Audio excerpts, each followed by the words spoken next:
Buenas tardes, bienvenidos a esta nueva sesión de Diálogos con la Literatura.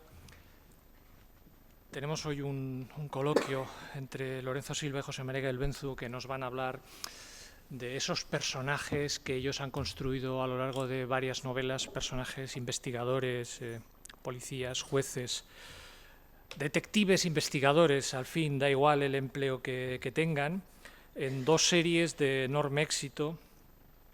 Y vamos a ver las dificultades, las potencialidades, lo que supone tener eso, tener personajes fijos, criaturas fijas que se van repitiendo en una novela y en otra.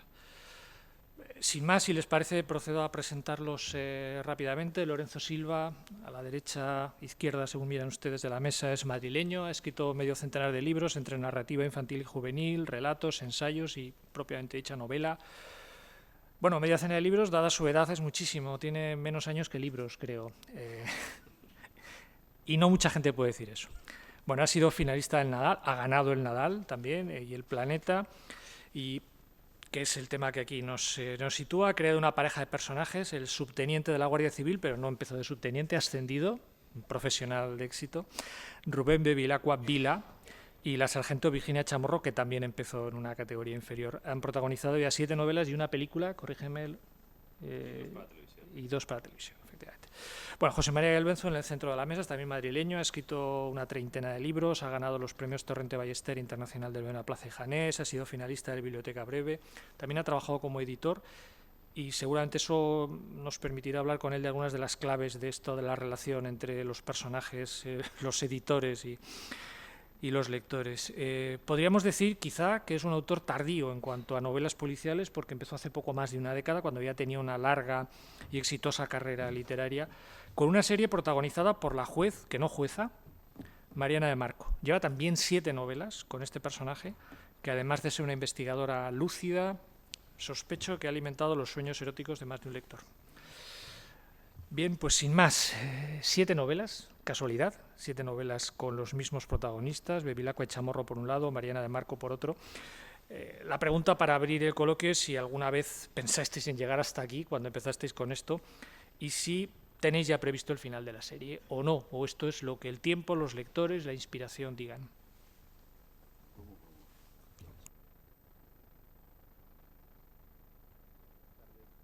No, vale. Buenas tardes a todos y muchas gracias por estar aquí, también al Ayuntamiento por invitarnos y bueno, pues por darnos esta oportunidad de hablar de nuestros personajes y a mí en particular de compartir mesa con mis compañeros. La verdad es que cuando yo empecé con Bevilacqua no tenía ningún proyecto a largo plazo.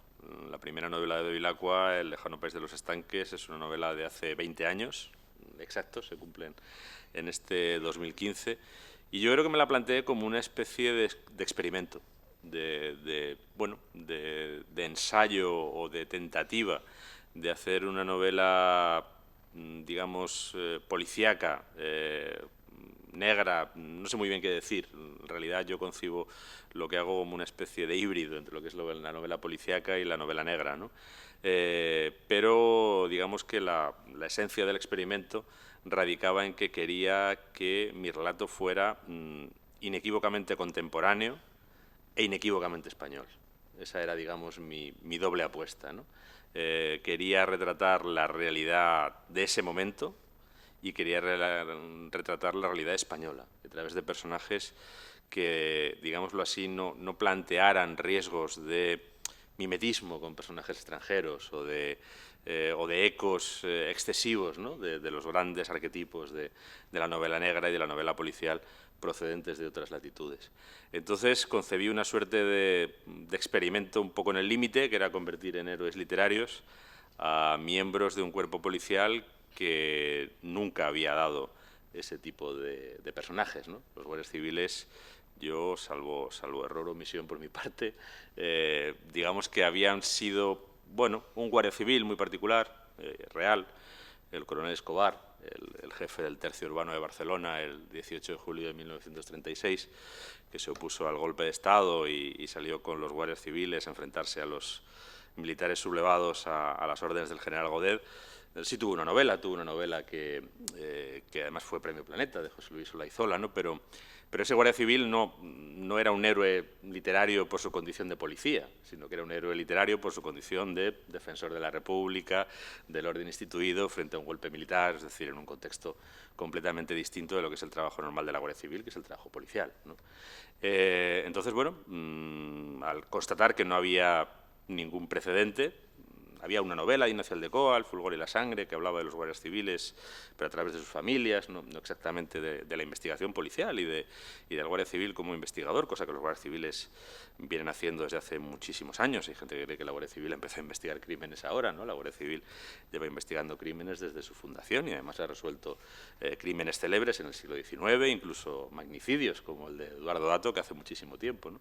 Y sin embargo la literatura española no había aprobado ese personaje. Naturalmente había una serie de motivos por los que la literatura española no había aprobado ese personaje.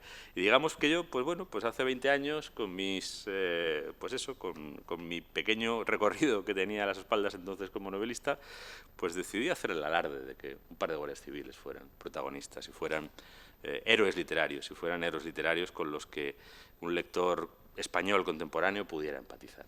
Y era un experimento de incierto resultado. Y como en los experimentos de incierto resultado, pues uno espera a ver qué sale antes de plantearse nada más. Así que yo no tenía ese plan. El plan ha ido surgiendo por el camino, sobre todo a raíz de la respuesta de esa novela, que no fue inmediata. Esa novela tardó 3 años en publicarse, de hecho, y fue rechazada por muchas editoriales en su momento. Y al ver que ahí había un potencial que yo podía explorar y explotar, ¿no? Y unos personajes que me permitían lanzar una mirada bastante abierta, bastante amplia y bastante desprejuiciada sobre la sociedad española contemporánea. En cuanto al final, yo no lo tengo previsto, entre otras cosas no lo puedo decidir. Yo el final de Bevilacqua lo he concebido en términos vegetativos. No tengo intención de perpetrar ningún acto violento contra él, porque a mí me cae bien, ¿no? No voy a cortarle el camino antes de tiempo, entonces digamos que depende de la legislación vigente en cada momento. En este momento los subtenientes de la Guardia Civil, como es él, se jubilan a los 62 años, cosa que le pasará pues dentro de aproximadamente una década. Ese hoy por hoy es el final de Bevilacqua y bueno, pues cuando lo jubilen, pues como buen guardia civil y disciplinado que es, se irá a su casa. Esto es lo que visualizo, hasta aquí. Bueno, en mi caso, bueno, ante todo reitero los agradecimientos que ya Lorenzo ha expresado. En mi caso, yo nunca pensé escribir novela policíaca, pero siempre he sido un gran lector de novela policíaca. De novela policíaca, sobre todo, lo que se llamaba de crimen y misterio, que es básicamente la gran novela inglesa e incluso norteamericana. Ese tipo de novela que se produce en núcleos reducidos, en que el crimen se produce en núcleos reducidos de personas, con lo cual no solamente permite albergar los convenientes sospechosos para que estén a tiro, sino que además realmente hablan de las pasiones humanas. De esas, en todas las novelas de crimen y misterio se mata por venganza, se mata por dinero, se mata por codicia, se mata por razones familiares, en fin, es dominable, ¿no? Es como esa novela negra que en un momento determinado salta a las calles, sobre todo en Estados Unidos, y de repente el núcleo de sospechosos es la ciudad entera, vamos, como quien dice. Bien, en ese ámbito reducido es en el que a mí me gustaba leía mis grandes autores favoritos, aparte naturalmente de Conan Doyle, pues eran Dorothy Sayers, eran todos los escritores ingleses y algunos norteamericanos de la misma cuerda, de los años 20, 30, 40, incluso hasta los 50. Pero yo no he tenido nunca intención de leer de escribir novela policíaca, solo de leerla, es con lo que he disfrutado de verdad. El azar hizo que estaba escribiendo una novela que finalmente me costó 5 años terminar, pero la terminé, que se llama... Pues se me ha olvidado el nombre en ese momento. Pero no saben ustedes lo que me costó escribirla, de verdad. Eso es freudiano.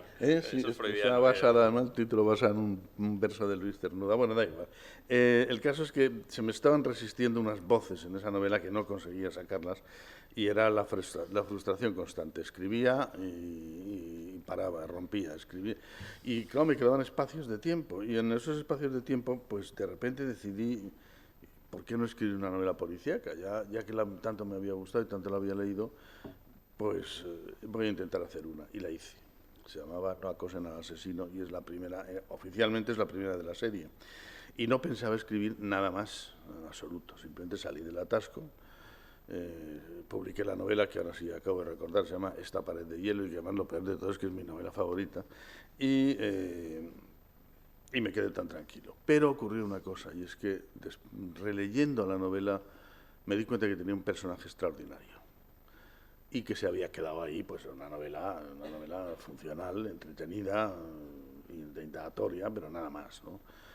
Y me dio tanta pena que decidí que iba a seguir con él, que iba a seguir con ese personaje. Y a diferencia de lo que del clásico personaje de novela policíaca de aquella época, como Hércules Poirot, por ejemplo, que son siempre el mismo personaje con los mismos tics y parece que todo sucede al mismo tiempo, debería ser un personaje, como ha hecho Lorenzo con los suyos, que evolucionase, porque en ese momento se convertía en interesante, ¿no?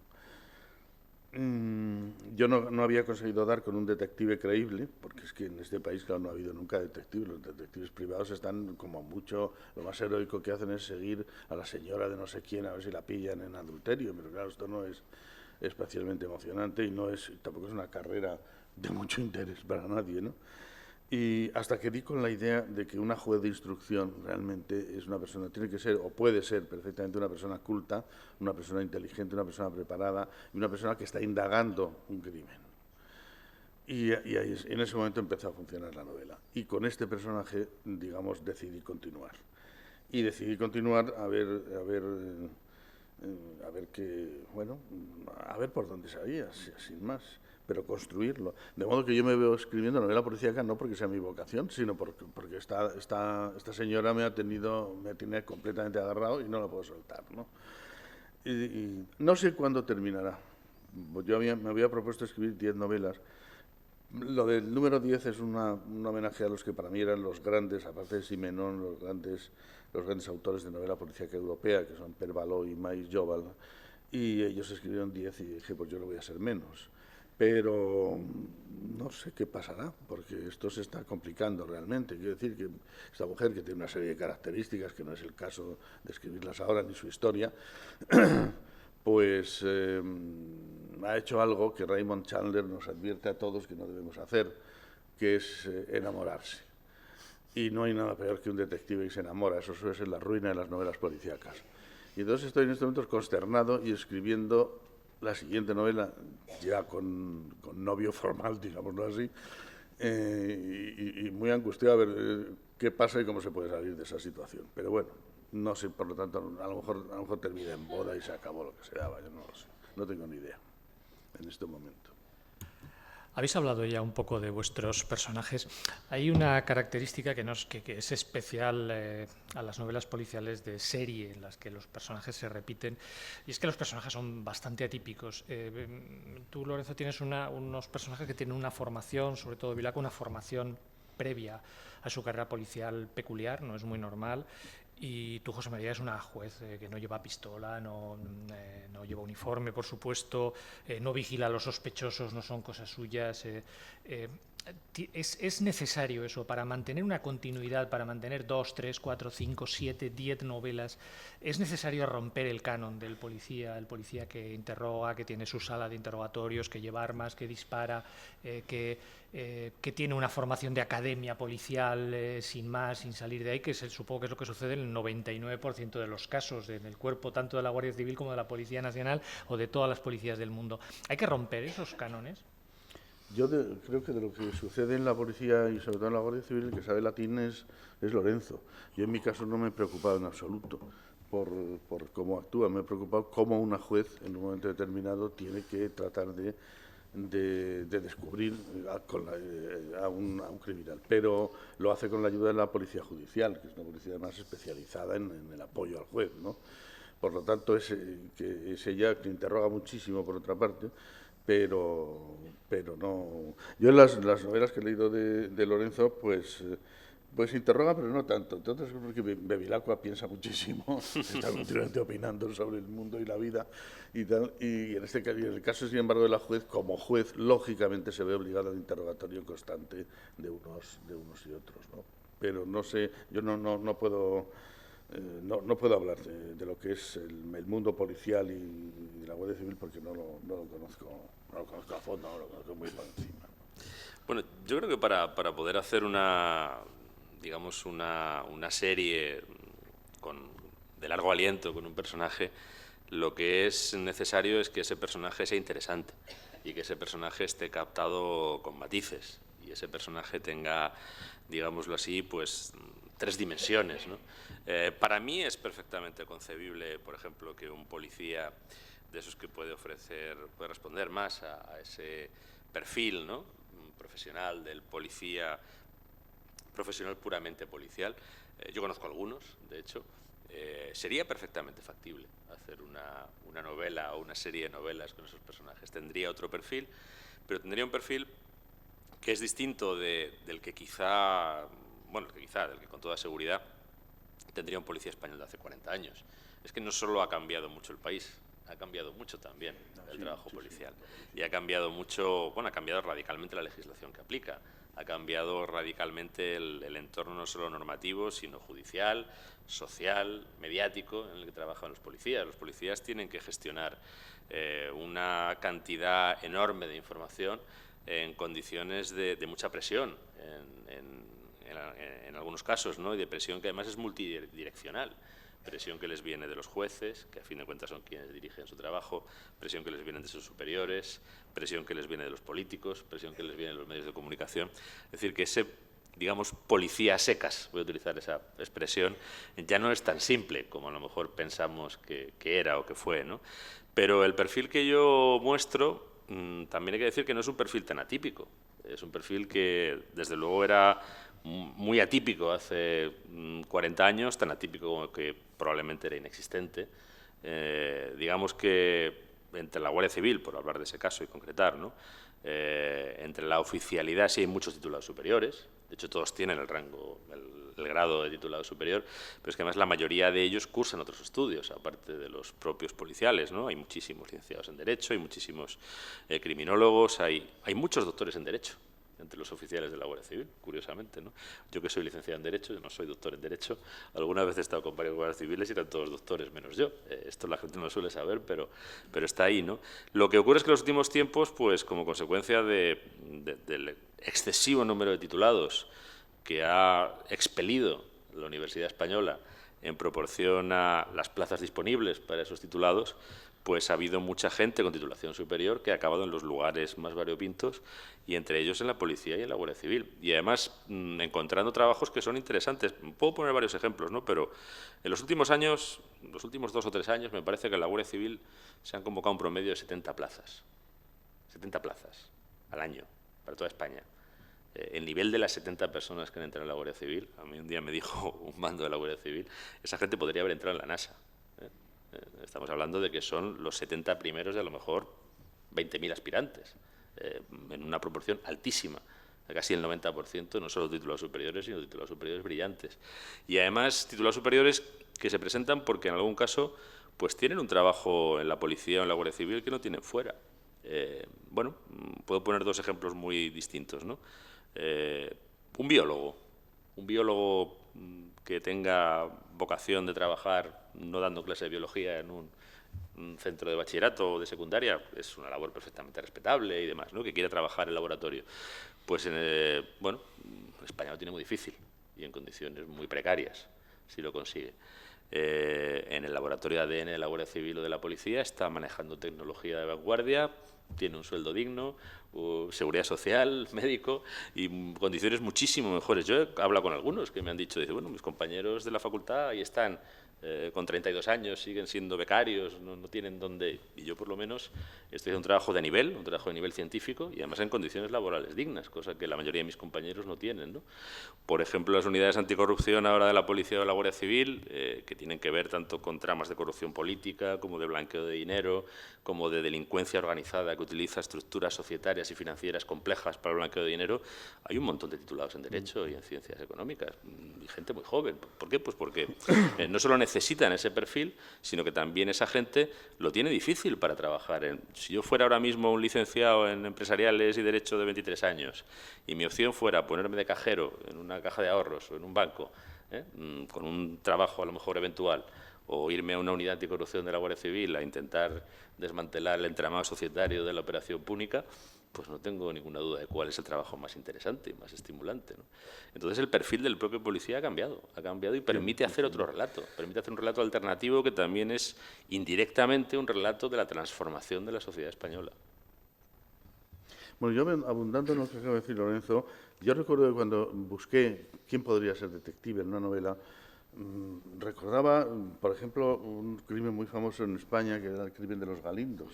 Bueno, el crimen de los Galindos es un crimen que nunca se pudo solucionar porque los investigadores entraron allí a saco y borraron arrasaron la escena del crimen. No había manera, arrasaron la escena del crimen.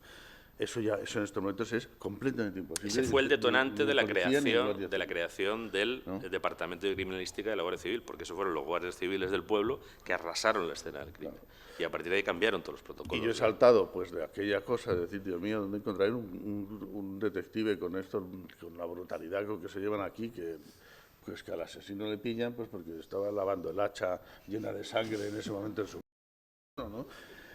Bueno, pues de ahí pasé a que un día, cuando iban a presentar una novela mía en un pueblo de Guadalajara, un pueblo muy importante de Guadalajara, me avisaron que la iba a presentar el capitán López, jefe de la comandancia del puesto, y ante mi estupor apareció el capitán López y hizo una presentación estupenda del libro, se la había trabajado. Claro, este era otro tipo de guardia civil que no tenía nada que ver con lo que conocíamos anteriormente. Ahora, personaje que tengas interesante, yo, César, creo que cualquiera.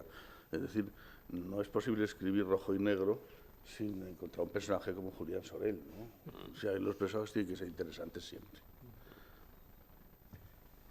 Me gustaría saber cómo, cuando se va haciendo una serie, lógicamente, no solamente se trata de una trama y de dar unos rasgos a unos personajes, que son cualquier novela, evidentemente, pero cuando se va construyendo una serie, esos personajes van añadiendo rasgos, van evolucionando también humanamente en sus relaciones con otros, con los colegas, pero con otros, con el exterior, se divorcian, se casan, fracasan, tienen hijos, se le muere su familia, están en el paro una temporada o vuelven del paro, cambian de casa, es decir, son cosas que le van pasando.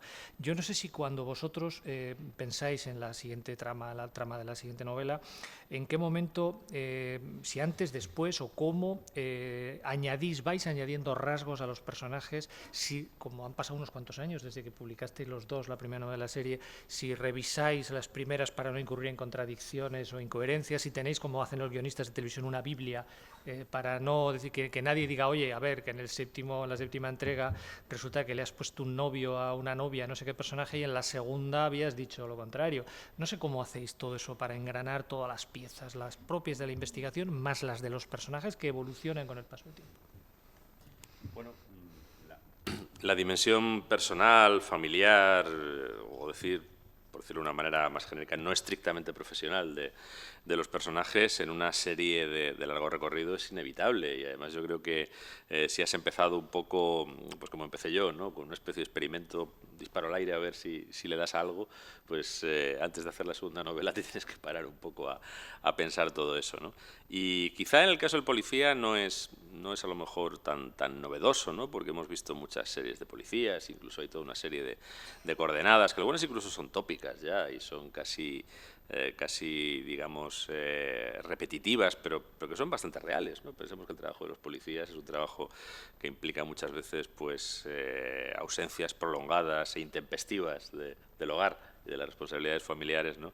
Y eso lleva a una serie de situaciones que hemos visto 1000 veces en los telefilmes de policías, ¿no? A mí me gustaría destacar de la serie de José María que él ha hecho una cosa muy pionera en España, que es acercarse como seres humanos de carne y hueso, que hasta se enamoran, ¿no?, a los jueces. Yo hace 10 años di una charla en la que, creo que nunca lo hemos comentado, mira, hemos coincidido a veces y nunca lo hemos comentado, di una charla en la Escuela Judicial que se titulaba La ausencia del juez en la ficción española. Es decir, hasta hace apenas 10 o 15 años era muy difícil ver a los jueces en la ficción española. Era un personaje inexistente. Era un personaje que parecía que no tenía piernas, ¿no? Que estaban con el ropón ese puesto detrás de la mesa y que luego se los llevaban con unas ruedas y los volvían a poner y a quitar, ¿no? Y los que hemos llevado la toga de abogado y los hemos visto ahí en el estrado, ¿no? Esa distancia, además, que impone el rito procesal español, ¿no? Que no tiene nada que ver con el norteamericano, tan ágil, con gente que se levanta y tal. No estamos todos aquí como pasmarotes, ¿no? Casi como pasos de procesión, ¿no? Es una cosa tan rígida, que yo creo que donde verdaderamente había un territorio por explorar es precisamente en acercarse a las vicisitudes personales de gente que son hombres, mujeres, ahora mayoritariamente mujeres, además. En las últimas jornadas de jueces, en las últimas jornadas de los últimos, a lo mejor, 10 años, son mayoritariamente mujeres, y en las últimas, muy mayoritariamente mujeres. Bueno, pues indagar en esa dimensión humana de esos personajes, ahí sí tiene un cierto componente de novedad, ¿no? En el caso, quizá, del policía, lo que tienes es que tratar de combatir todos los tópicos. Esos tópicos que por otra parte son tópicos fundados, es decir, una persona que pasa mucho tiempo fuera. Yo tengo un amigo, bueno, creo que puedo decir que es amigo, tenemos cierta amistad y nos conocemos desde hace bastante tiempo, y cuando alguien te cuenta cosas de estas, pues ya hay una cierta confianza, ¿no? Que trabaja en la unidad de Bevilacqua y, por tanto, pues un día le llaman y le dicen, oye, que ha pasado una cosa real, en Tenerife, y te tienes que ir a Tenerife, y te coges el avión a Tenerife ahora, y volverás, pues no sé. Y entonces tú agarras una maletita que tienes ahí o pasas por casa y metes lo que sea y te vas a Tenerife. Y te tiras 20 días en Tenerife, del tirón. Claro, este hombre decía, así con humor, dice, yo cuando voy a volver aviso antes, digo, por si alguien se tiene que ir, porque yo entiendo que mi mujer puede haber hecho su vida y puede haberse organizado para paliar mi ausencia. Lo llamo el día antes de que voy, todavía cuando estoy llegando vuelvo a llamar por si no da tiempo a desmantelarlo. Bueno, pues es verdad, es que claro, esto afecta. También te digo que yo conozco mucha gente que está en esta situación y tiene relaciones familiares normales, ¿no? Pero es normal y no es extraño que haya rupturas familiares, que haya divorcios, que haya... Y quizá el problema es cómo manejar eso esquivando pues los arrecifes, ¿no? que están por doquier de tópicos y de personajes mil veces vistos, ¿no? Y bueno, pues ahí tienes que buscar la individualidad de tu personaje, ¿no? Yo, por ejemplo, algo de lo que he huido siempre, y tampoco sería inverosímil, quiero decir, gente que además tiene una vida con mucho tiempo fuera de casa, con mucho tiempo rodando por ahí, con también sus reveses y sinsabores, ¿no? Yo he evitado la parte oscura, toda la parte esta un poco tenebrosa del policía, ¿no? Del policía que tiene un punto sórdido, que bebe, yo eso lo he evitado porque he conocido a mucha gente que se dedica a esto y que no está en esas coordenadas, ¿no? También he conocido a algunos que sí están en esas coordenadas, ¿no? Como es normal. Pero digamos que tienes que intentar buscar quién es tu personaje. Y indudablemente no llegas a tener una Biblia, pero sí que dedicas mucho tiempo a pensar en eso. Yo a medida que va pasando el tiempo, además, creo que casi, iba a decir que paso más tiempo. Como mínimo, paso tanto tiempo del que dedico a ingeniar y ajustar las tramas criminales, tratando de averiguar quién es Bevilacqua y quién va a acabar siendo y qué retrato de él se va a acabar ofreciendo, de su vida y de la posición que ocupa en la sociedad, pues como padre, como ciudadano, como funcionario, como ser humano, cuando se acabe todo, ¿no? Y creo que a eso hay que dedicarle bastante tiempo, como mínimo tanto como al otro. Sí, salirse del tópico salirse del tópico es fundamental. El policía lo tiene más fácil caer en el tópico, ¿no? Porque además, de hecho es un personaje dramáticamente interesante, pero todo lo dramáticamente interesante que lo ha hecho sobre todo el cine negro, el cine americano y tal, está lleno en estos momentos de una serie de tópicos que eludirlos es muy difícil. Hombre, la idea tuya de hacerlo español, ¿no? Es ya una primera ayuda, porque evidentemente ciertos tópicos no puedes caer, porque a ti mismo a uno mismo le daría vergüenza caer en ciertos tópicos que te das cuenta que son inequívocamente americanos, ¿no? Pero con el policía es muy difícil, es decir, es mucho más complejo hacerlo. Porque, de hecho, si se dan ustedes cuenta, una juez no tiene ningún problema, tiene un montón de problemas como todo el mundo, pero no tiene ningún problema en cuanto a que ha de estar instalada en un lugar en este caso no juzgando a cualquiera, porque la juez en este caso, una juez de instrucción hace el papel que en la que en Norteamérica, por ejemplo, tiene el fiscal, que es la indagación, ¿no? El juez de instrucción hace la instrucción, pero la pone, una vez que ha terminado su trabajo, lo pone en manos del juez que va a juzgar eso, ella no juzga, ¿no? Por lo tanto, tiene un trabajo hasta cierto punto detectivesco, ¿no? Pero bueno, es una persona que, digamos, se supone que puede tener una vida bastante más ordenada que la que tiene el policía que se va a Tenerife, ¿no? Vamos, de Vilacua se va el hombre, se fue a La Gomera, si no me equivoco, ¿no? Bueno, pues quiero decir que la vida por ese lado es más tranquila. Entonces yo tendría que buscar un personaje más tradicional, o sea, con los problemas que tiene un personaje, pues que trabaja como juez o que trabaja en una empresa, no sé, de lo que sea, ¿no? Entonces ahí hay que forzar como fuerzas siempre, porque los personajes tienen que ser interesantes o no. Y para que un personaje sea interesante, tienes que meterle en la boca hasta que realmente suelte todo lo que tiene dentro. Si no, no. Yo recuerdo que Michel de Gelderot, el dramaturgo belga, bueno, flamenco en realidad, terminaba una de sus obras caía el telón y entonces salía un personaje y se dirigía al público y les decía: ¿saben ustedes cuál es el secreto del arte? El secreto del arte es la crueldad. Pero para mí ha sido eso muy claro. Como no seas cruel con tus personajes, como no los acoses de verdad para sacarles lo que llevan dentro, no harás nunca un personaje interesante. En el caso de la juez es un personaje más tradicional, no como que hace que no se encuentran los sobresaltos que se llevan Bevilacqua y Chamorro, que el día que no están en un pueblo de Guadalajara, están en la isla de La Gomera, en fin. Aquí no, entonces es una persona que ha de tener un conflicto para ser interesante, aparte de juzgar mejor o peor, pero ha de tener un conflicto para ser interesante. Yo la decisión que tomé sobre esta jueza es, primero, harto un poco de ese prototipo de personaje negativo de las novelas negras. Yo lo que quería es sacar adelante un personaje que creyese en la justicia y que fuera valeroso realmente, por un lado. Pero por otro lado es un personaje que tenía que encontrarse con una serie de problemas. Lo que pasa es que los problemas de la juez no van exactamente por aquello que están juzgando y que les afecta. Por ejemplo, un caso de maltrato, es una cosa que evidentemente a ella le tiene que afectar, y de hecho en una de las novelas le afecta muy seriamente, ¿no? Pero quiero decir que incluso tratas de sacarles más juego, más de lo que llevan dentro. Pues pongo, por ejemplo, en un momento en que ella, en una de las novelas, se enamora de una persona sin darse cuenta, y solo muy avanzada la novela se da cuenta de que esa persona es un criminal.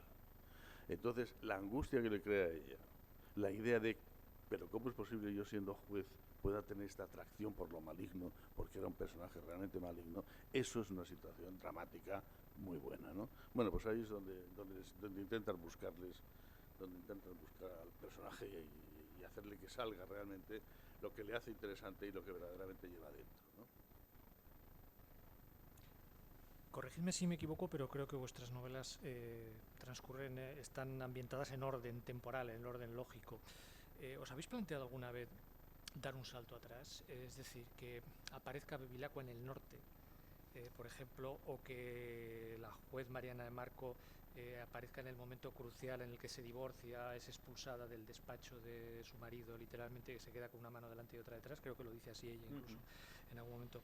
Es decir, volver a los orígenes, volver al principio, y eso quizá permitiría incluir algunas claves de cosas que luego desarrolláis. ¿Os habéis planteado esa tentación? ¿Habéis tenido esa tentación o no? Yo constantemente. Porque claro, te das cuenta que hay un momento en el cual tienes que dar más explicaciones de las que estás dando. Tienes que intentar buscar más adentro. Lo que pasa es que tengo que reconocer que me da miedo meterme en ese terreno. Me da miedo meterme en él porque significa sentarse, replantearse todo, y entonces ir atrás con coherencia para luego poder volver adelante, ¿no? Esto que preguntabas en un momento, decías al principio, ¿cómo lleváis estas cosas? ¿Tenéis una guía? Pues yo he tenido que empezar a hacerme una guía, porque ya ha habido momentos en los que te despistas y dices, ahí va, pero si yo estoy diciendo aquí tenía 44 años y tiene 42, y entonces, ¿y ahora qué hago? En fin, no haces nada, dices, bueno, pues que, en fin, pues que se extrañe el lector, que le vamos a hacer, ¿no? Pero claro, si en estas pequeñas cosas, en esta guía, realmente estás con dificultades, no te quiero decir el pánico que me da volver hacia atrás, pero al mismo tiempo es una tentación muy fuerte, muy fuerte. ¿Qué le pasó a la juez? Y el problema es que cuanto más avanza la juez, más complicado es saber qué le pasó, porque claro, cada vez lo que le pasó está más condicionado por lo que le está pasando. De modo que, en fin, es un momento de pánico que espero superar y a lo mejor volvemos para atrás. Es una tentación muy clara. Bueno, yo la verdad es que tengo bastante claro que lo haré. Tengo bastante claro que desde hace años, además, que contaré la historia de Bevilacqua en el norte y que contaré en detalle la historia de Bevilacqua en Cataluña, de la que han aparecido algunos jirones en algunas novelas, ¿no? Porque además son historias que tengo muy pensadas ambas y en algún caso además, por ejemplo, la historia de Bevilacqua en el norte requiere investigación histórica que en parte la he hecho, ¿no? Es decir, para saber pues los años en los que estaba Bevilacqua, qué es lo que pasa, en qué tipo de operaciones puede verse implicado y bueno, digamos cuál es la forma en la que eso le afecta. Yo todo eso lo sé. Me pasa un poco como José María, porque es verdad lo que él dice, es que, claro, cuando te sientes a hacer ese personaje, en la página 1 de esa novela, tu personaje es otro. Tu personaje es el que fue. Te tienes que olvidar de quién es ahora, ¿no? Tienes que hacer un ejercicio de abstracción y de limpieza de todo lo que le ha pasado en estos años porque es previo, es un personaje previo a toda esa experiencia y previo a todas esas circunstancias. Y bueno, yo a veces pienso, lo debería hacer antes, porque cuanto más tiempo pase, como él mismo dice, pues más difícil es de construir el personaje, ¿no? Más capas y más mugre tiene encima que tienes que apartar. Y por otra parte, pues pienso que quizá debo aprovechar su vida útil, que es ya solo de 10 años, para contar historias nuevas, y cuando se me haya acabado eso, pues a lo mejor es el momento de volver atrás, ¿no? En el caso de Cataluña, además, no es tan problemático, pero a mí me gustaría la novela, vamos a decir, vasca, de Bevilacqua. Me gustaría que fuera una novela muy descarnada y muy sincera y muy completa respecto de lo que, no solo de lo que él vive, sino también de lo que fue la lucha antiterrorista y de lo que fueron esos años aquí. Y además he hablado con muchas personas, he recopilado mucha documentación y yo creo que esa historia quizá es mejor hacerla dentro de unos años que ahora.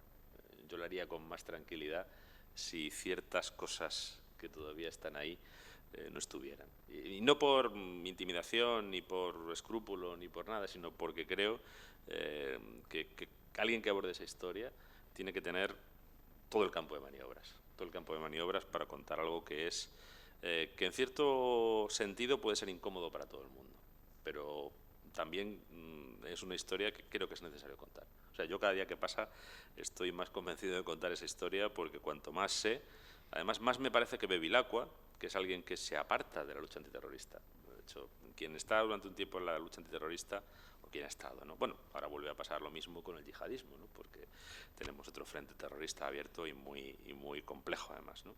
Quien está ahí, pues hay dos tipos de personas. Está la gente que se queda y ya probablemente se tira ahí 20 años, o está la gente que en un momento determinado decide pasar a otra labor policial, ¿no? Y Bevilacqua decide pasar a otra labor policial. Entonces hay toda una historia que a mí me permite, creo, contar algo que merece la pena contar. Ahora no lo quiero improvisar, por tanto no tengo prisa. Cuando uno tiene una historia tan rica, con tantos matices y tan significativa como esa, creo que tampoco hay que tener prisa. Si jubilo a Bevilacqua y es como Bevilacqua jubilado cuando lo cuento, pues no tengo ningún problema. La verdad es que quizá incluso pienso que puede ser mejor. Cuando se construye una serie, supongo que, y decía antes que José María, por su trabajo como editor, seguramente tiene una opinión aquí desde algunos puntos de vista. Supongo que hay que pensar en los lectores que siguen toda la serie, pero también hay que pensar en el lector que se incorpora a la serie en esa entrega, de manera que me imagino que hay que mantener un delicadísimo equilibrio entre, si se hace referencia a cosas del pasado, explicar algo, pero no explicar demasiado para que el lector de la serie diga, a ver, que me va a volver a contar ahora lo que ya me contó en la tercera o la quinta entrega, pero al mismo tiempo, si no se cuenta nada o casi nada, el que llega nuevo dice, ¿ahora de qué me está hablando? José María pone notas a pie de página, incluso, esto está en la entrega tercera. Sí, bueno, ¿Ese equilibrio cómo se consigue? De luego las notas a pie de página tengo que decir que voy a dejar de ponerlas porque se hace referencia a un caso y se dice, véase, está en la novela tal. Y entonces me empezaron a hacer tantas bromas de, ¿qué? ¿Vendiendo novelas? No solamente estas, sino todas las demás.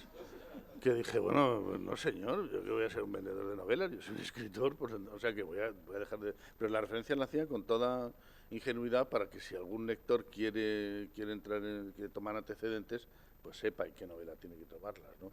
Es problemático, porque efectivamente hay veces que te ves obligado, por un lado piensas que un lector que se incorpora de nuevas no puede saber de ese personaje ni lo que tú sabes, ni lo que sabe el lector que va siguiendo la serie. Entonces tienes que hacer ciertas referencias, pero en ese momento no puedes abrumar al que ya sabe, que dice, pero este pesa otra vez me está contando lo de...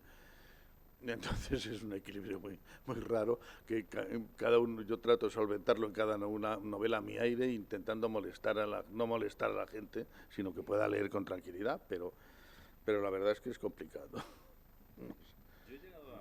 Como es un problema, yo he llegado a desarrollar estrategias múltiples, ¿no? para afrontarlo.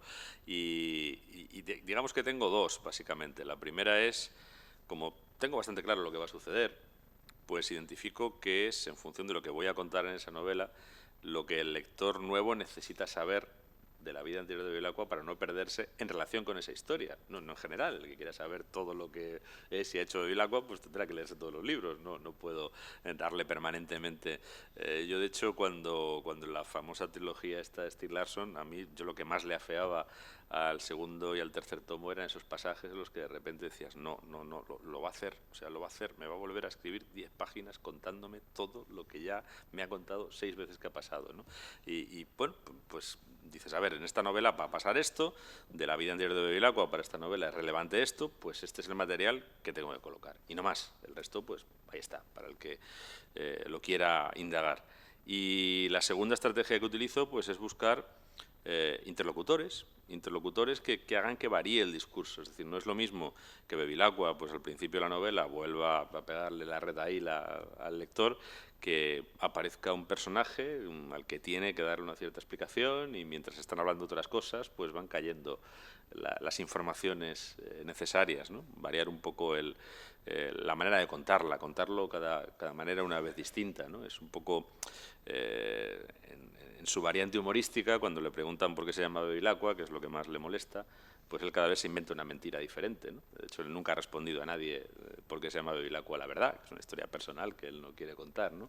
Entonces, digamos que, bueno, puedes afrontar un elemento recurrente tratando de reinventarlo en cada libro, incluso utilizarlo para otras cosas, para, pues a lo mejor para, pues no sé, cuando Bevilacqua se encuentra con un personaje en el que siente cierto reconocimiento, como puede ser el juez de la última novela, pues entre ellos se cuentan cosas, ¿no? Y esas cosas que Bevilacqua ya le ha contado al lector, pues son distintas cuando se las está contando al juez que está instruyendo el caso, ¿no? Lo está reinventando ese relato. Cada relato es nuevo en función de quién nos escucha, igual que cada relato es nuevo en función de quién lo cuenta, ¿no? Entonces, bueno, es lo que procuro ir reinventando relatos sin pasarme. La realidad es que todo personaje de la serie, vamos, todo personaje que es el que lleva la serie... Ay, perdón. Todo personaje que lleva la serie siempre en cada novela tiene un conflicto, del orden que sea, pero con el problema que se ha encontrado. Entonces lo lógico es traer aquella parte de él que tiene que ver con el conflicto y recordarla, y el resto dejarlo bueno, pues efectivamente a la lectura de toda la serie, ¿no? Pero mientras atañe al conflicto entra bien, no hay problema, no hay problema de repetición, porque está afectando un conflicto concreto distinto del de otra novela, por lo tanto lo que entran son cuestiones distintas. Esta historia de seguro el interlocutor aprovechar la situación no me parece mala idea, ¿eh? No es que te vaya a copiar, pero me parece bien pensado.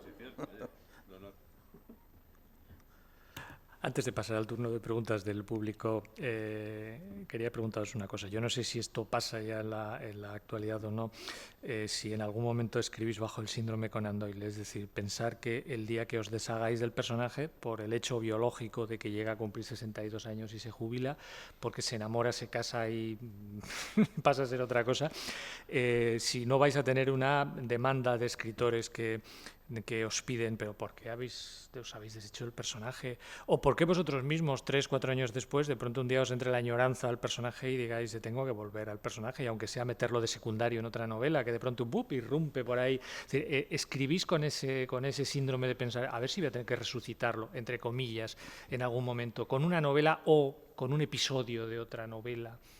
¿O no? ¿O eso no se plantea? ¿Eso pertenece a hace un siglo y ya no se va a dar? Con un episodio no es difícil, porque a mí me ha ocurrido en las novelas mías no policíacas que hay personajes que se repiten, porque te interesa repetirlos. Pero vamos, con respecto a la juez, yo no tengo ningún problema, porque debido a mi proterva edad, yo creo que moriré más o menos cuando la juez esté ahí solucionando su último caso, y ahí se queda la pobre, pero no podré hacer más. Más problemas tiene Lorenzo. Sí. Bueno, está la posibilidad del flashback ese, por supuesto. Está la posibilidad de volver no solo a los orígenes de él, sino también a casos intermedios. Puedes hacer muchas cosas, ¿no? Y luego hay otra alternativa, ¿no? La alternativa que yo tengo es que él se jubila a los 62, pero deja a una chica suficientemente preparada al frente del equipo, ¿no? Y puede incluso trasladar el protagonismo y convertirle a él en una especie de consultor emérito, ¿no? Él de vez en cuando bromea con eso, ya habla con ellos y dice, bueno, yo cuando me jubile pues vendré por aquí y me dedicaréis, como dice, esa atención, ¿no? Esa amabilidad distraída que se tiene con los jubilados, ¿no? Bueno, pues a lo mejor lo reciclo así al personaje, no lo sé, ya veré, no dramatizo, ¿no? En la vida yo creo que la vida ya te pone muchas dificultades y muchos sinsabores como para ir dramatizando, ¿no? En el momento que se jubile, pues ya veremos qué hacemos con él y con la gente que quede. Yo la verdad es que en este momento la idea que tengo, que tampoco la tengo decidida, porque quedan 10 años y 10 años son muy largos y primero hay que vadearlos, ¿no? Y tratar de vadearlos con aprovechamiento. Pues a mí la idea quizá que más gracia me hace, después de contar las 2 historias que tengo pendientes, es cambiar el perfil del equipo. Es decir, un equipo en el que la jefa sea ella y el segundo sea él, es decir, un equipo en el que la jefa sea Chamorro y el segundo sea Arnau. Y con esos yo ya, como son más jóvenes que yo, pues también me voy acercando a la edad en la que voy por delante y a lo mejor no me da tiempo a... Desde luego Arnau no me da tiempo a jubilarlo ya, seguro, ¿eh? O sea que en el último caso tengo ahí esa última... él lo llama muchas veces el báculo de su vejez, ¿no? Pues puede ser el báculo de mi propia vejez también. No, yo os decía esto y vamos a dar paso a las preguntas porque bueno, pasan cosas verdaderamente sorprendentes, ¿no? Joan Rowling gradúa a sus muchachos de Harry Potter, termina todo y de pronto algunos años después se descuelga diciendo que probablemente escriba otra serie, pero ya de adultos, ¿no? O sea que podría ser la jueza jubilada, el policía también de asesor de mérito, podría abrir una nueva vida a los personajes, ¿no? Muy bien, pues si les parece, su turno, tenemos media hora más o menos para continuar el coloquio, pero ya ustedes participando y preguntando ustedes si les parece oportuno, por supuesto. Seguro que sí hay preguntas. Bueno, en torno a algo que ya habéis comentado un poco, ¿no? ¿Hasta qué punto tenéis cerrado y controlado al personaje y hasta qué punto el personaje os sugiere cosas? O sea, él mismo empieza a andar solo y os dice sus características, ¿no? ¿Hasta qué punto esas 2 cosas, ¿no? Quería preguntar. El personaje lo que tiene son sus coordenadas que cada libro hace que sean más y sean más complejas y también sean más difíciles de variar. Cuando llevas 8 libros a las espaldas, digamos que tu margen de maniobra no es tan amplio que cuando tienes solo uno. Pero por otra parte, también los personajes tienen una cierta evolución impredecible y que no depende ni de ellos ni de ti, que es la variación de las circunstancias. La variación de las circunstancias de la sociedad en la que trabajan y la variación de las circunstancias de su propio trabajo, ¿no? Bueno, pues por ejemplo, una manera de ejemplificar esto. Hay un debate desde hace muchísimo tiempo en acabar con la Guardia Civil y fusionarla con la policía, ¿no? Si algún día se fusionan la Guardia Civil y la policía, pues yo a Bevilacqua lo tendré que hacer, además como supongo que ganaría la Policía Civil, pues lo tendré que hacer Madero, ¿no? Que es una cosa que a él le sentará muy mal, pero eso me generará otra, bueno, pues una novela interesante, ¿no? Porque se ha pasado toda su vida haciendo bromas de los maderos, imagínate lo duro que es, ¿no? Acabar tú convertido en uno de ellos. Esa es una novela interesante que escapa de su control, que escapa de mi control. Yo creo que, bueno, que tienes que estar ahí atento a ver qué es lo que el personaje da de sí, qué es lo que las... Mira, cuando yo empecé, Bevilacqua investigaba en un país rico, encantado de conocerse, que iba a desbancar a Canadá y Australia del G7. Yo lo que leí anteayer es que está a punto de pasarnos Turquía ya, ¿no? Nos ha pasado México, no, México nos ha pasado ya hace mucho tiempo, pero está a punto de pasarnos Turquía, ¿no? Para que veamos un poco el viraje, ¿no? Y con ese viraje, pues otras muchas cosas, digamos que también han cambiado. Yo, por ejemplo, la última novela, que es una trama de un asesinato de una alcaldesa relacionada con blanqueo de dinero, el crimen organizado, con delitos urbanísticos, corrupción política y demás, hace 20 años no me la habría imaginado y, sin embargo, ahora es, vamos, tan perfectamente factible como que hay referentes en la crónica de sucesos, ¿no? Entonces, bueno, digamos que tienes que estar abierto a lo que las circunstancias te ofrecen, a lo que el propio personaje puede ir haciendo en cada momento, y eso sí, sabiendo que lo que no puedes es hacer tonterías ni cosas raras, ¿no? Cosas que sean incoherentes con el camino que lleva recorrido ese personaje y con lo que la gente que ha leído las novelas anteriores sabe y consiguientemente espera de él. Hombre, sobre el hecho de estar escribiendo en el presente y, por lo tanto, en un entorno histórico concreto, es evidente que tiene que afectar la evolución de ese entorno histórico al personaje. De todas maneras, yo muchas veces me he encontrado con gente que dice, bueno, yo es que estaba escribiendo una novela y tal, iba por un lado, pero entonces los personajes decidieron actuar por su cuenta y se fue por otro. Y yo siempre, esta gente, yo, vamos, concretamente me lo dijo un día un escritor y dije, bueno, tu problema es que eres un calzonazos, porque el que manda eres tú y el personaje es tuyo, ¿no? En ese sentido el personaje es tuyo, clarísimamente.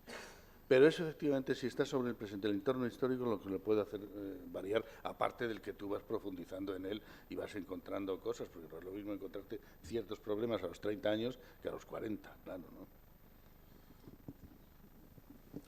Buenas tardes. Gracias por vuestras palabras.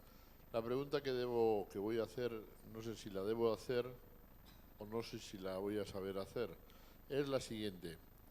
Desde el punto de vista editorial o desde el punto de vista de número de ejemplares, lo que pasa que diréis, oye, ¿a ti qué te importa? Que es muy fácil de contestar, ¿eh? Es decir, que el hecho de hacer una saga o una serie de libros con esos mismos personajes y demás, ¿vosotros veis una cierta fidelidad en los lectores o ya tenéis como una previsión de decir, no, esto ya está funcionando, no así cuando escribes una otra novela que puede que dé fuerte o que te quedes con ella en las manos? No sé si la pregunta es un poco indiscreta, la contestación puede ser tranquilamente vacía. Gracias. Bueno, yo en mi caso no tengo ningún problema en responder. La verdad es que creo que debemos aprender a ser más transparentes, ¿no? Yo, por ejemplo, hay un momento siempre cuando vas a un colegio en el que de repente todos los profesores se ponen colorados, ¿no? Bueno, más que colorados, se ponen carmesí, que es cuando un niño hace la pregunta que hay que hacer en nuestra sociedad. Oye, ¿y tú cuánto ganas? ¿No? Es la pregunta clave en la sociedad occidental, capitalista, ¿no? ¿Y tú cuánto ganas? Pues tus posibilidades de vida o de no vida están en una relación proporcional directísima con esa variable, ¿no? Y creo que es una pregunta enormemente pertinente, enormemente interesante. El niño que la hace enseguida se ve recriminado por los profesores que le tapan así la boca, ¿no? Y tú les tienes que decir, no, digámosle a este niño cuánto gana un escritor por una novela vendida, cuántos ejemplares se venden normalmente de una novela en España, cuántos ejemplares leen los españoles que no suponen ningún rendimiento económico para el escritor. Digámosle todas estas realidades a este niño para que entienda el lugar en el que está viviendo, porque ha hecho una pregunta enormemente pertinente, ¿no? Pero esa pregunta también es pertinente, es decir, tú tienes una tensión y bueno, yo la tengo desde hace 20 años, bueno, 20 años no, porque tardé 3 en publicar la primera novela de Bevilacqua, pero desde hace 17 años yo sé que Bevilacqua funciona bien comercialmente. Y a mí Bevilacqua me interesa mucho, si no me interesara no lo seguiría haciendo, por bien que funcionara, ¿no? Porque para mí sería un martirio dedicar cientos de horas que lleva una novela a hacer algo que no me interesara, ¿no? Pero tengo muy claro que a mi editor le doy una alegría cuando le digo que tengo una novela de Bevilacqua y cuando le digo que tengo, pues qué sé yo, una novela experimental sobre la Inquisición, pues así dice, bueno, pues nada, si no hay más remedio, pues oye, sí ha de ser así. Pero para mí ha de ser así, creativamente, y ha de ser así creativamente, y eso me permite reinventar al personaje, y eso me permite seguir creyendo en él. Si yo estuviera secuestrado, si yo estuviera prisionero de las ventas de un libro mío o de una serie de libros míos y eso me impidiera lo otro, pues primero me estaría doliendo por lo que estoy dejando de hacer en otros terrenos que me interesan mucho, me interesan tanto como Bevilacqua, y por otra parte empezaría a odiar a Bevilacqua, ¿eh? Sería el momento en el que nuestra relación verdaderamente se pudriría, ¿no? Es una cosa que no quiero que pase. Entonces yo, bueno, pues ahí está mi bibliografía, y en mi bibliografía, yo siempre, para poner el ejemplo extremo, digo que hay un libro que se llama El derecho en la obra de Kafka, que ha leído mi madre, mi padre, mi hermano con mucha dificultad, el hombre ya no me quería tanto como para terminarlo, y 14 personas más, ¿no? Pero ese libro para mí es importante también, y creo que un escritor tiene que...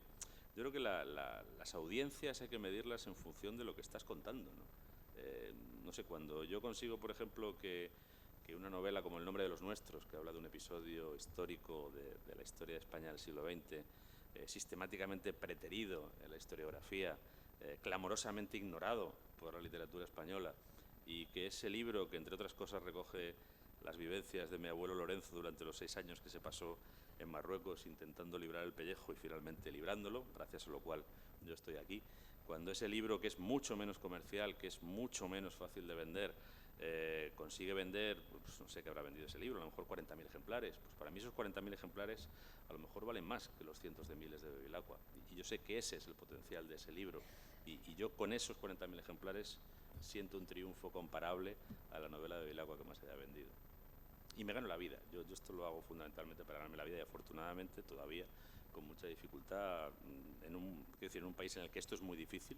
Yo la verdad es que no me puedo quejar, pues me gano la vida y doy de comer a mi familia con el trabajo que me gusta, así que ahí es donde yo me quiero mantener, ¿no? Avaricioso, codicioso no soy en exceso.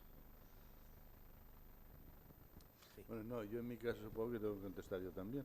En mi caso yo soy un escritor estrictamente por vocación. Y estrictamente literario, es decir, siempre dispuesto a tratar de escribir de una manera distinta y meterme en asuntos de orden literario que sé que me restarán público siempre, un público mayoritario. No me refiero a las novelas policíacas, sino a la otra. Y bueno, yo recuerdo incluso un día que llamé a mi agente literario para decirle, oye, que he terminado una novela, te la mando. ¿Y sobre qué trata? Digo, pues mira, trata sobre la muerte. Me dijo, pues te la van a quitar de las manos, hijo. Y efectivamente, así fue. Porque claro, la gente, hay cosas que no quiere leer. Pero en ese momento a ti te da igual. O sea, con no te lea más que uno, me da exactamente lo mismo. Eso es lo que yo quiero hacer. Luego está otras cosas, y es ese momento en que vas poco a poco haciéndote con un público, que tengo que confesar que en el policíaco es mayor que en el más estrictamente literario, ¿no? Pero vamos, yo desde el principio sabía, cuando empecé a escribir pues en los años 60, a principios de los 60, tenía una conciencia absoluta de que tendría que tener otro trabajo si quería escribir. Y prácticamente, no diré que ha sido así, a partir de un momento determinado no ha tenido que ser así, pero vamos, de esa mentalidad todavía no me he ido, con lo cual te da una cierta ventaja, y es: mi familia no depende de que un libro mío se venda, depende de mi capacidad de ganar dinero por muchos caminos, y incluso el de mi sufrida esposa también, que trabaja lo suyo. O sea que por ese lado no tengo problema. Lo que sí, hay una cosa que yo quería comentar con respecto a esto, que yo no sé si tú lo habrás notado o no, pero digamos, yo lo he visto por mi conocimiento del mundo editorial, porque yo soy editor 24 años, y lo conozco muy bien, y es que en estos momentos hay que decir que entre la crisis y la piratería hay un bajón fuerte de ventas para todos los escritores, pero fuerte. Esto no es una broma, estoy hablando de un 30 o un 40% sobre lo que se vendía. Que a veces una novela te sale muy bien, se pone de moda y no le afecta esto, pero en general a todos les está afectando bastante seriamente. Sí, no hay que decirlo, que a muchos escritores los ha colocado por debajo del umbral de supervivencia. Sí, sí. En estos últimos 3 años muchos escritores, no estoy hablando de escritores aficionados, estoy hablando de escritores con bibliografía, con premios, con lectores, han descendido por debajo del umbral de supervivencia. Sí, sí. Eso es un hecho. Sí, buenas tardes. Bueno, querría agradecer tanto a Lorenzo como a José María, la buena tarde que me ha hecho pasar a mí. Yo creo que hablo por todos los que estamos aquí, a todos, eso es lo primero. En lugar de hablar del detective que vigila al autor, quería hacer dos preguntas, una con uno de ellos, en función de esas inquietudes, de esas reflexiones inconfesables, pero que han sido confesadas en numerosas ocasiones, por lo menos que yo las he leído, que sigo a los dos autores. En concreto, en el caso de José María, esa necesidad de que un buen investigador es bueno que sea mujer porque atiende y conoce los sentimientos. No sé si eso viene también de algunos personajes de la edad de oro de la novela policial, ¿no? Desde Miss Marple o Ariadna Oliver o algunos de esos, pero sí esa valoración del conocimiento del sentimiento humano para poder desentrañar algunos crímenes. Y en el caso de Lorenzo, bueno, ya he hablado de Franz Kafka y conozco su obra también, pues esa sensación de impotencia, ¿no?, que vivía Joseph K., el personaje del proceso, sobre el crimen que no se entiende, ¿no? Es decir, cosa que yo creo que también está pasando en la sociedad hoy día, ¿no? Muchos crímenes que no se entienden y que puede resultar que esa falta de justificación también afecta a la propia investigación policial real que conocemos, ¿no? Esas son las dos inquietudes que yo creo que han sido confesadas en ambos casos. Gracias. Bueno, la verdad es que en la novela policíaca o negra, investigadores femeninos hay muy pocos, realmente muy pocos, la mayoría son hombres, ¿no? Queda ahí por ahí, pues, por ejemplo, Adrienne Oliver es una mujer, una persona secundaria, la señora Marple no, pero Sue Crafton no, luego hay una forense por ahí que no me acuerdo ahora cómo se llama. Scarpeta, que tal, pero esa es mucho más reciente, eso sí que es una... Así que no sé si tienen más capacidad de comprensión o no. Yo lo que sí debo decir es que para mí los personajes femeninos, y en los que me he centrado mucho y que para mí son importantísimos y son los que más me atraen, es porque creo que no tanto que tengan más comprensión o más sensibilidad hacia los sentimientos que los hombres, sino que su capacidad de expresar sentimientos y vivirlos es mucho más potente en las mujeres que en los hombres. Los hombres en ese sentido son más silenciosos, más callados, más hacia adentro. Y las mujeres no, y las mujeres en ese sentido tienen toda una serie de zonas de apertura y de matices en la sección de sentimientos y por lo tanto de problemas del alma humana y enfrentamientos al alma humana verdaderamente más interesantes, o por lo menos que a mí me han parecido mucho más utilizables que en las historias de personajes masculinos. Pero en el caso de que sea una juez, la verdad es que podría haber sido un juez perfectamente, ¿eh? No, ahora ya me he hecho a ella y ya sé cómo es. Eso es una cosa que proviene simplemente de que cuando yo estaba buscando un detective, que no sabía por dónde sacar a alguien que fuera capaz de cumplir con ese papel, pues un día estaba en un pueblo y entré en el juzgado del pueblo a hacer no sé qué gestión y de repente se abrió la puerta y apareció una persona, una mujer, alta, fuerte, como Mariana de Marco, y que me di cuenta además que me andaba mucho, pero que era una persona sensible, las dos cosas, y de repente en ese momento se me encendieron las luces y dije, ya tengo mi personaje. A partir de ahí, todo está inventado, claro, absolutamente, ¿no? O sea, es la única razón por la que sea, y me explico, la única razón por la que es mujer. Podría haber sido perfectamente un juez y no habría habido ningún problema. Pero en cambio el universo, el mundo femenino, por ejemplo, una de las novelas de Mariana de Marco, que es una que se llama Muerte en primera página, una de las cosas que he tratado, que no me interesaba tanto la historia del crimen, que eso lo construyes y tal y cual, como el tema de la relación, de la amistad entre mujeres. Ese es el tema que evidentemente me importaba a mí en esa novela y en el que creo que, bueno, en fin, que conseguí hacerlo bastante bien. Estaba lleno, la capacidad de matices ahí es más importante, más llamativa y más dramáticamente interesante. Bueno, no sé si he captado bien la pregunta porque al ser de una alusión a Kafka y luego, a ver, por un lado está, digamos, la ininteligibilidad del sistema o de ciertas reacciones del sistema, ¿no?, que es un poco lo que atribula a los personajes de Kafka y que creo que experimenta cualquier persona que opere en el tráfico jurídico en cualquier sistema legal, ¿no? Ya sea en los más sofisticados o en los más rudimentarios, ¿no? Digamos que hay un elemento formal en todos los sistemas legales que lleva a que determinadas decisiones no solo no se asienten en la justicia material, sino que incluso sean contrarias a la justicia material y, aunque puede parecer un contrasentido, esas decisiones contrarias a la justicia material han de ser respetadas y han de ser llevadas a efecto, ¿no? Eso es muy difícil de comprender para quien no es un profesional ni del derecho ni está implicado con él, ¿no? Eso Kafka lo lleva al extremo de que los sistemas judiciales que él pinta, por directa inspiración y un poco también, digamos, exageración, en cierto modo, del sistema legal que él conoció, que era el derecho del Imperio Austrohúngaro, ¿no?, en el que él se formó y en el que él practicó, además, como abogado. Bueno, pues ahí, digamos que eso alcanza una dimensión metafísica, ¿no?, en las novelas de Kafka. En la realidad no tiene a lo mejor esa dimensión metafísica, pero pasa y al policía le pasa.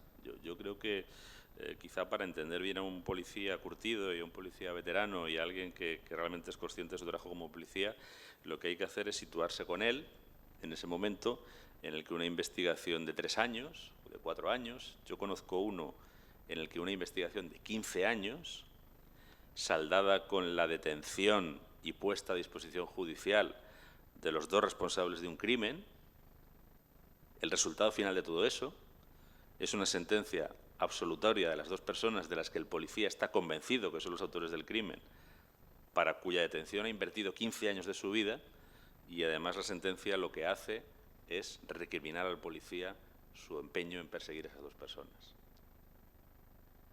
Esto no me lo estoy inventando, esto es un caso real que está en los archivos de una audiencia provincial española, ¿no? Bueno, ¿cómo se sigue adelante con eso? ¿Cómo se sigue adelante con eso teniendo la convicción de que 2 asesinos están librándose de la acción de la justicia? Tú no puedes hacer nada ni decir nada porque no puedes, porque quien manda es el juez, no tú, y tienes que aceptar ese resultado. Y tienes que aceptar ese resultado porque hay un sentido, o hay otros principios, aparte el de la justicia, el de la seguridad jurídica, el de la presunción de inocencia, etcétera, pues que, bueno, pues que tienes que estar y pasar por ahí, ¿no? Yo creo que el policía profesional es el que ha aprendido a convivir con eso. Igual que el jurista profesional es el que ha aprendido a convivir con eso. Lo que es muy complicado. Yo he sido abogado en ejercicio 12 años. Yo he tenido que explicarle a un señor que estaba convencidísimo de tener razón, y que además la tenía, de que la sentencia había fallado, la justicia fallaba en su contra, y eso era inapelable. Y tenía que jorobarse con el hecho de que quien no tenía razón se la diera a la justicia, y él, teniéndola, se hubiera despojado de ella.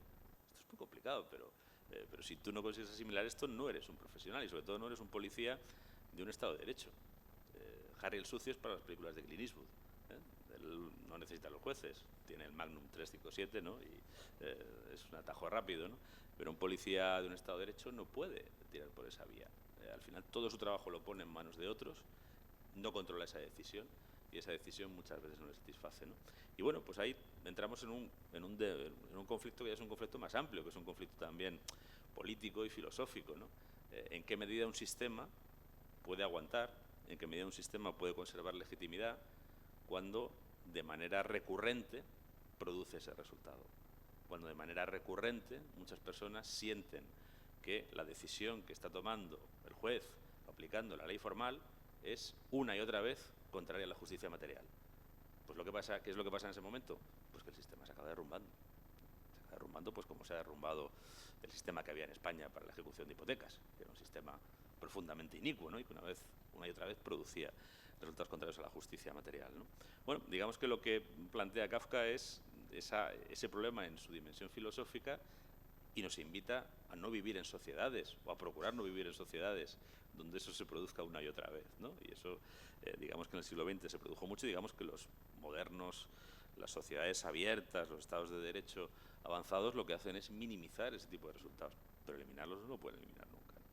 Y luego planteabas otra cosa que era, bueno, quizá que tiene más que ver con el crimen, ¿no?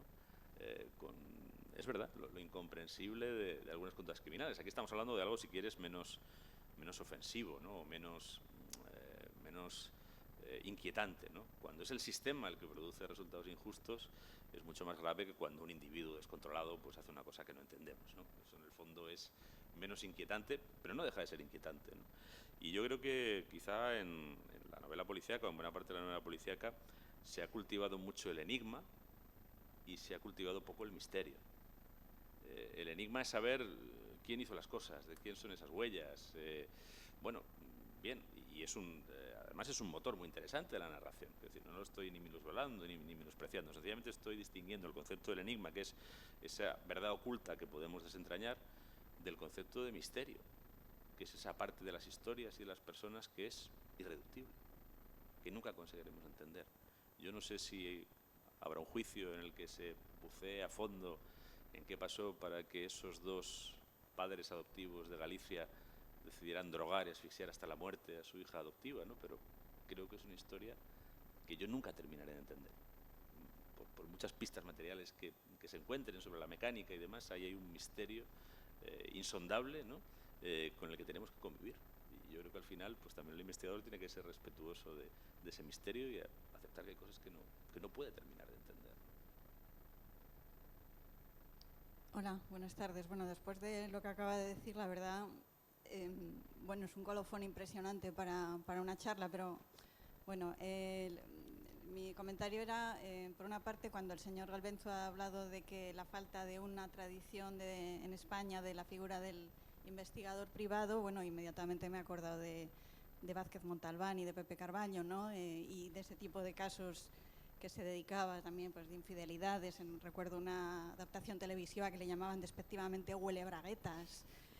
Y bueno, otro, si no les parece a ustedes que tienen un largo recorrido ya en sus novelas, en su serie, si no se ha producido una especie de burbuja, ya que estamos tan en el tema de la novela policíaca o negra, no sé si en los últimos años, bueno, es una moda evidentemente, como antes la hubo de la novela histórica, pero ¿cómo ven ustedes esa especie de boom que no se parece que hoy todo el mundo, los cocineros escriben novelas policíacas, los presentadores de la tele escriben novelas policíacas? Parece casi fácil, ¿no? Ya sé que no lo es, pero bueno, no sé, quería preguntarles cómo lo ven. Gracias.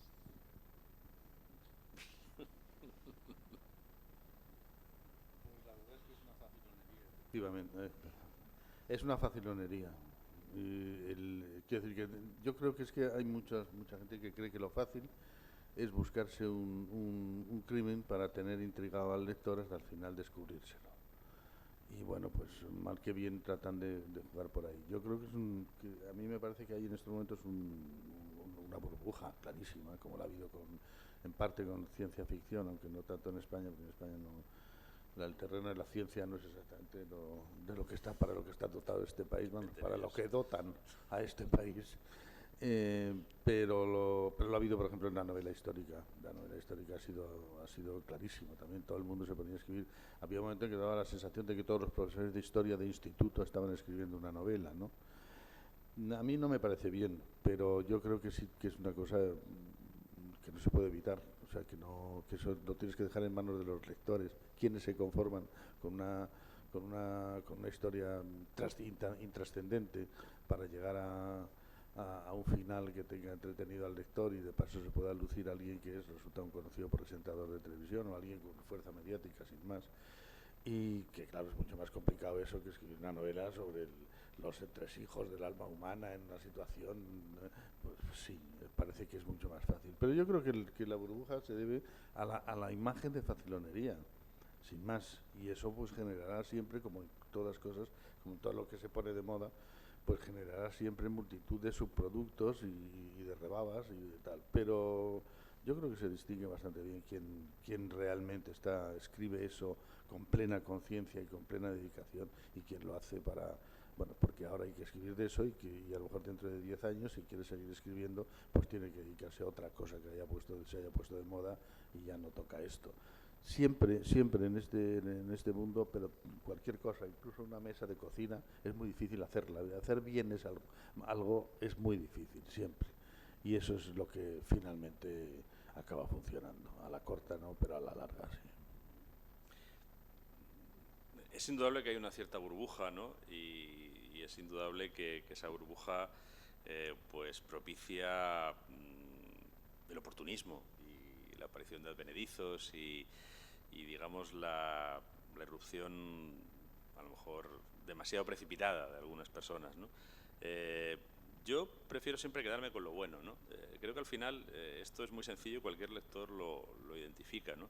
El que haya unas condiciones favorables para algo, como existen en este momento para la novela negra, pues hace que, por supuesto, proliferen los ejemplos, pero cuantos más ejemplos hay encima de la mesa, y yo desde hace 8 años organizo un festival de novela policíaca, y eso quiere decir que al año me leo bastantes novelas de género de las que se publican en nuestro país, ¿no? Incluso fuera de nuestro país.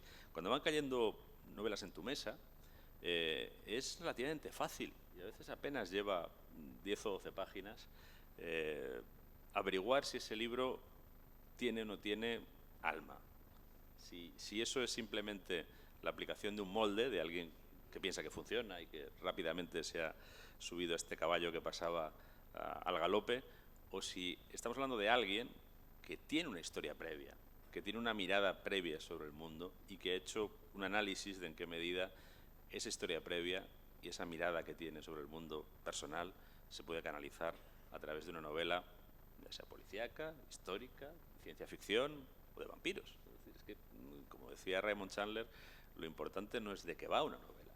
Lo importante, decía él, es quién la escribe y qué tiene dentro para escribir. Y cuando tú lees 30 páginas de una novela, tienes una percepción bastante clara de lo que tiene dentro una persona, ¿no? Bueno, pues cada lector le toca escoger y rastrear, y bueno, se supone que debería haber prescriptores y todas estas cosas, pero por otra parte, escribir una novela es un derecho fundamental. Todo el mundo tiene derecho a escribir una novela, o 300, si tiene la paciencia suficiente, ¿no? Y no solo no lo podemos negar, sino que, hombre, yo preferiría que hubiera más gente que escribiera novelas, ¿no? Si hubiera más gente escribiendo novelas que viendo hombres y mujeres y viceversa, pues seguramente el país iría mejor. Pero al final, pues claro, no todas van a ser buenas, no todas van a ser potentes. A mí, yo con lo que me quedo en la parte positiva de la burbuja es que, por ejemplo, yo en los últimos años he tenido la oportunidad de leer a gente muy buena, a la que no conocía. Gente de la que yo no tenía ni puñetera idea. Hace 5 años ni siquiera que existía. Hablo de escritores como Carlos Zanón, Alexis Ravelo, Claudio Cerdán, gente que me parece muy buena, que me parece que escribe muy bien y que tiene algo dentro para escribir. Ha encontrado su cauce a través de la novela policíaca, ha tenido una oportunidad editorial. O Manuel Barea, que es un chaval jovencísimo que tiene 24 años, ¿no? Probablemente si no hubiera escrito una novela negra como Vertedero, que ganó el Premio Ciudad de Valencia, pues a lo mejor a día de hoy seguiría inédito, ¿no? Y esta explosión del género ha permitido que autores así salgan, ¿no? Me quedo con eso, y lo otro, pues separar el grano de la paja es una labor que nos incumbe a todos en todos los órdenes de la vida. Ha habido también una falacia, y es que mucha gente ha empezado a pensar que la novela negra es una novela de denuncia, es una novela de denuncia y de crítica social, y que es la que realmente hace eso. Y bueno, eso es mentira, claro. Es decir, eso lo hace cualquier. Se lee uno El dinero de Zola y creo que es muy difícil encontrar un análisis de lo que es el uso del dinero y quiénes son los financieros como en esa novela, ¿no? O sea, que no es así. Pero claro, yo creo que eso sí ha atraído a gente. Y es la parte positiva que estaba viendo Lorenzo. Sí ha traído gente para escribir, y gente que tiene algo que decir. Pues si se ha ido por el lado de la novela policíaca, porque es lo que se lleva, pues estupendo, ahí tiene una salida. Y si tiene algo que decir, no hay ningún problema. Y quienes están de rebote, pues de rebote se irán, vamos. Muy bien, pues muchas gracias, Lorenzo, muchas gracias, José María. Antes de despedirnos, les recuerdo que el próximo diálogo literario será el 19 de mayo, aquí mismo, como siempre, a las 7:30 de la tarde. El tema de retos de la literatura vasca será una sesión en euskera. Los participantes son Laura Mintegi y Iván Zaldúa, actuará como moderadora Pili Calzada. Muchas gracias, buenas tardes, que sigan ustedes leyendo. Muchas gracias.